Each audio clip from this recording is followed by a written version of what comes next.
Who will be the next permanent chief of the Louisville Metro Police Department? If the city's current selection process plays out like it's intended, that'll stay secret until the very end. And that has angered civil rights activists who say they expected a different process from new mayor Craig Greenberg. But in a new interview about the controversy tonight, the mayor is pushing back. WHS 1119's Connor Steffen is live right now. And Connor, the mayor told you there's been a lot of public involvement with this already.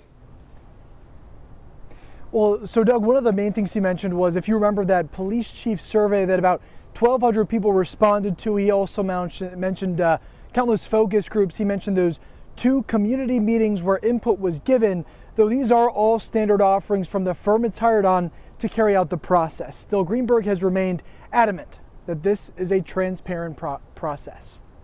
She's the one candidate for Louisville Metro Police Chief we know of for sure, out of 19 applicants. And in January, interim police chief Jacqueline Gwynn Villaruel said this when we asked her if she wanted the job. And my answer will be yes. I will actually consider the permanent position. Now, less than a month away from knowing who will fill the position, Villaruel is still the only candidate we know of. That's a fact the NAACP has criticized this week. While promising transparency, Mayor Craig Greenberg, his administration, and the firm it's hired have also promised candidates a confidential process. I did talk to the search firm about which direction to go, and based in large part on their advice, we're headed in this direction.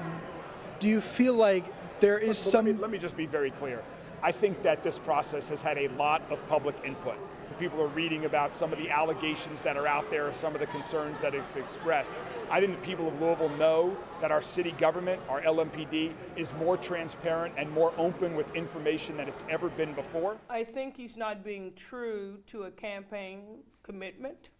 The transparency would be at the forefront of his governing. Monica Thomas has lived in Louisville her entire life. Sitting at a community policing council meeting, she questions the need for the city's 7-member interview advisory panel to sign non-disclosure agreements. That type of secret behavior is kind of suspicious to me. What is the purpose for signing NDAs in this case? Oh, it's simply just to reflect that we have made a commitment to those who applied for this job to keep their application confidential, and so it's simply just a follow-up of that. Keeping applicants' information private is the same reason Louisville said it's choosing to maintain a somewhat secretive process. It's in contrast to other cities like Cincinnati and Nashville, which have released a name of finalists and publicly broadcast meetings for the community to ask them questions. In a letter to the Greenberg administration Sunday, the Louisville NAACP called on the city to undergo a similar process, saying this decision, quote, may be the most important one Mayor Greenberg makes during his administration. Do you plan on responding to what they have said? I don't think this is necessary to get a tit for tat. We are moving forward with the plan that we have. I respect everyone. So we do know that the Louisville NAACP was invited to a community stakeholders conversation where they could give input on policing.